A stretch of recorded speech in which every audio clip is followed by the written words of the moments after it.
코로나 바이러스 감염증 19 국내 발생 현황을 설명드리겠습니다.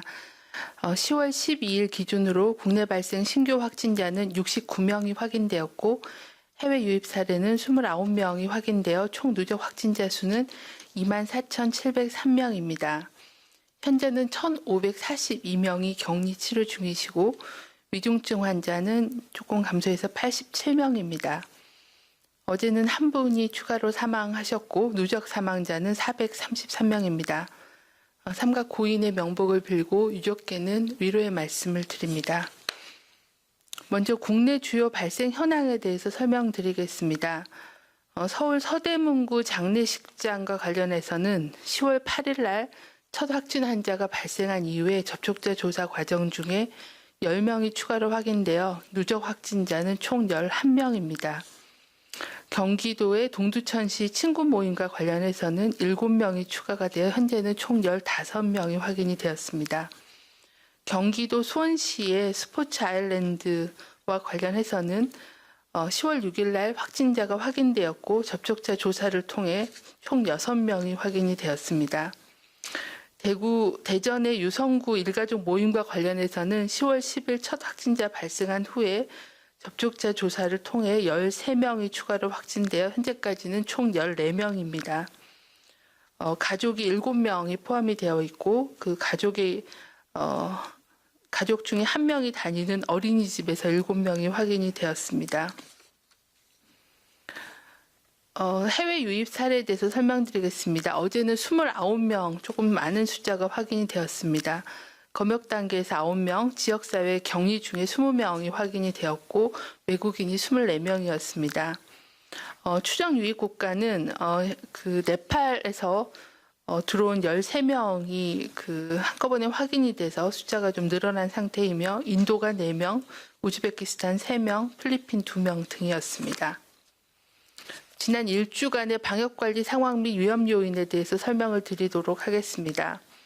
국내 발생 환자는 최근 일주간은 일일 평균 61.4명으로 직전보다는 4명 정도가 증가한 상황입니다. 직전 일주 정도는 추석 연휴가 계속 지속이 돼서 확진자 숫자가 조금 적었던 걸로 판단하고 있습니다. 지난 일주간 집단 발생 신규 건수는 전주 대비해서 4건이 감소하여 9건이 보고가 되었습니다. 감염 경로 조사 중인 비율은 20% 내외를 유지하고 있고 방역망 내의 관리 비율도 80%를 충족하지 못한 걸로 나타났습니다. 해외 유입 사례는 최근 일주간은 평균 13명으로 지난주와 유사하게 10명 내외의 수준을 유지하고 있는 상황입니다. 최근 일주간의 사망자 규모는 조금 감소하여 10명이 발생하였습니다. 사망하신 분들의 연령대는 80대가 6명으로 가장 많았고 70대 1명, 그리고 60대 2명, 50대가 1명이었습니다. 이 중에서 기저질환이 있는 경우는 10명 모두 기저질환이 있으셨습니다. 여전히 연령대별 치명률을 보시면은 80대 어르신들은 21.4%의 치명률을 보여주고 있고 70대는 7.2%, 60대는 1.2%로 80대 이상의 어르신들에서의 치명률은 계속 높은 수준을 보여주고 있는 상황입니다. 최근 일주간의 감염 경로를 보시면 국내 집단 발생이 25.3%, 선행 확진자하고의 접촉이 18.6%, 조사 진행 중인 게 21.1% 정도의 비율을 보여주고 있습니다. 여전히 의료기관 그리고 또 추석 연휴 이후에 가족 지인 간의 모임을 통한 전파 사례가 상당히 증가하였고 방문 판매에서의 신규 사례도 보고가 되고 있습니다. 지난주에는 경기 북부 지역의 군부대 2군데에서의 집단 감염도 보고가 되었습니다. 특히 고령층 기저질환자가 많고 감염률, 중증도가 높은 정신요양병원 또 노인 요양시설에서는 종사자의 마스크 착용, 손위생, 그리고 유증상자에 대한 신속한 검사, 외부인 방문 금지 등 시설 내 감염 관리를 철저히 하는 것이 중요한 상황입니다. 특히 수도권을 중심으로 한 유행 지역에서는 고위험 시설의 종사자나 아니면 출퇴근을 하는 이용자를 대상으로는 일제 선별 검사를 실시하는 방안을 지자체와 기획 중에 있습니다. 중앙방역대책본부는 전국 단위의 사회적 거리두기를 2단계에서 1단계로 조정함에 따라 자칫 느슨해질 수도 있는 마스크 착용, 거리두기 등의 방역 수칙을 철저히 준수해 주실 것을 요청을 드립니다. 전국적 거리두기를 1단계로 조정하여도 수도권처럼 집단 감염이 지속적으로 확인되는 지역은 고위험시설의 방역수칙을 의무화하는 등 2단계 조치의 일부가 유지가 됩니다. 특히 불특정 다수가 이용하여 감염 확산의 우려가 있는 대중교통, 집회, 시위장, 감염 취약계층이 많은 의료기관과 요양시설 또는 보호시설 등에서는 거리두기 단계와 구분 없이 마스크 착용을 의무적으로 시행합니다. 마스크를 착용하지 않거나 올바르게 착용하지 않은 경우에 위반 당사자 및 관리 운영자에게 과태료가 부과됩니다. 이는 한 달간의 계도 기간을 거쳐서 시행될 예정입니다. 아울러 현재 대규모 유행을 억제하고 거리두기 1단계로 조정할 수 있는 것은 국민들께서 자율적이고 책임감 있게 방역수칙을 잘 지켜주셨기에 가능하다고 생각합니다. 감염의 재확산을 차단하기 위해서는 방역수칙 준수를 생활화해 주실 것을 거듭 당부를 드립니다. 본격적인 환절기를 맞아 코로나19와 인플루엔자 등 호흡기 감염병 예방을 위해 개인 위생의 중요성이 커지고 있습니다. 이번 주부터는 인플루엔자 발생 동향에 대해서 말씀을 드리도록 하겠습니다.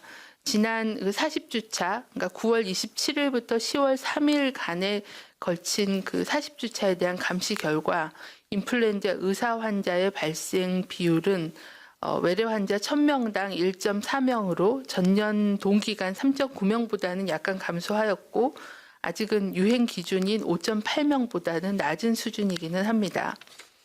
하지만 바이러스에 대한 감시 결과 표본감시 의료기관에서 의뢰된 검체 중에는 아직까지는 인플루엔자 바이러스가 검출되지는 않았지만 저희가 올해부터는 인플루엔자 감시를 강화하기 위해서 국내 검사 전문 의료기관으로 검사가 의뢰된 검사 수탁기관들을 대상으로 병원체 감시 결과를 분석하고 있습니다.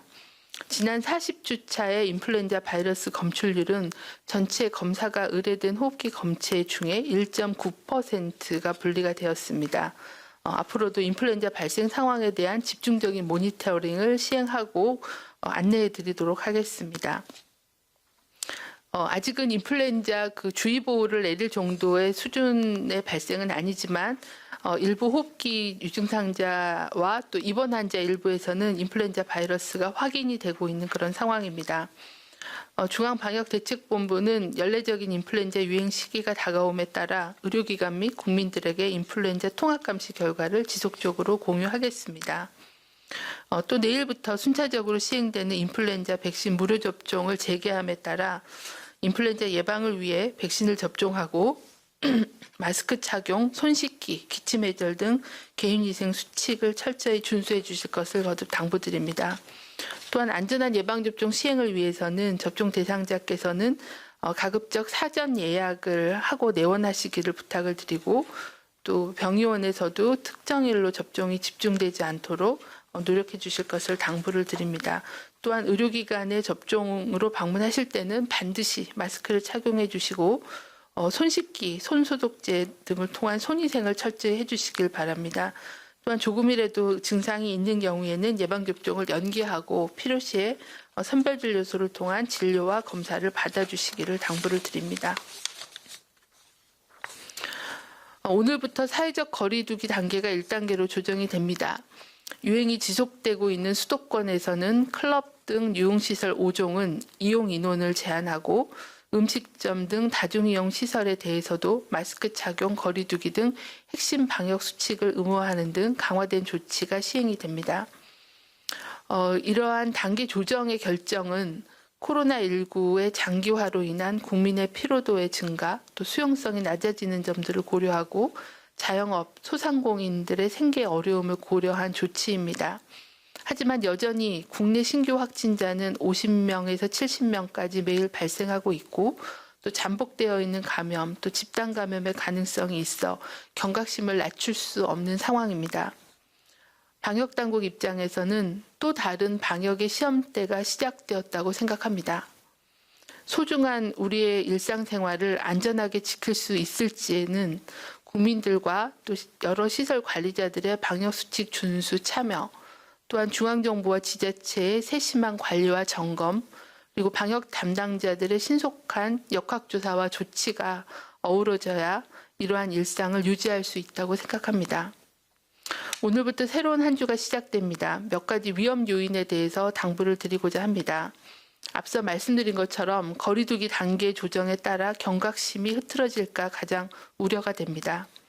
코로나 확산 시에는 우리의 건강과 안전 그리고 경제 모두의 큰 위험 요인이 될 것을 저희는 잘 알고 있습니다. 또한 우리는 그간 경험으로 코로나 감염이 위험한 환경과 행태가 무엇인지 그리고 어떻게 예방할 수 있는지에 대해서도 많은 경험을 했습니다. 코로나 감염은 환기가 안 되는 밀폐된 환경, 또 거리두기가 되지 않은 밀집한 공간, 즉 산밀 환경이라면 어떤 시설이나 어떤 장소에서도 전파가 가능합니다. 우리들에게 익숙한 공간도 안전하지 않을 수 있습니다. 또한 고위험 행동은 마스크를 벗고 밀접한 접촉을 하는 행동들입니다. 여러 명이 모여서 침방울이 발생하기 쉬운 식사와 대화, 그리고 노래를 할 때는, 그리고 또한 오염된 손으로 눈, 코, 입을 만지는 행동 등이 고위험 행동임을 잘 알고 있습니다. 코로나19 예방을 위해서 꼭 지켜주셔야 할 사항은 마스크 착용과 손 씻기, 그리고 산밀 환경을 피하기를 언제 어디서든지 생활화해 주시기를 거듭 당부드립니다. 두 번째 위험 요인은 아마 가을 산행 등 단체 여행과 행사일 거라고 생각합니다. 특히 단체 버스의 여행, 그리고 단체 여행 후에 이어지는 식사와 뒤풀이 모임 등을 통한 전파도 위험합니다. 가급적이면 가족 단위의 안전한 여행을 해주실 것을 당부를 드립니다. 세 번째는 기온과 습도가 낮아지는 환경 변화도 영향을 줄 수 있습니다. 환경에서 바이러스 생존 기간이 길어지고 또 실내 활동은 증가하며 환기는 더욱 소홀해질 수 있습니다. 밀폐된 제한된 공간에서는 비말뿐만 아니라 제한된 에어로졸을 통한 전파 가능성이 제기되고 있습니다. 수시로 자연 환기를 시켜주시고 손이 많이 닿는 곳은 표면 소독을 철저히 해주실 것을 다시 한번 당부드립니다. 국민들께서 지난 몇 달간 보여주신 거리두기 실천과 연대의 노력이 지금의 좀 더 완화된 그런 일상을 이끌어냈다고 생각합니다. 위험 요인은 주의하면서도 일상과 방역이 조화가 되고 또 장기적으로 지속 가능한 방역 조치, 방역 대책들이 이행될 수 있도록 방역 당국도 방심하지 않고 최선을 다하겠습니다.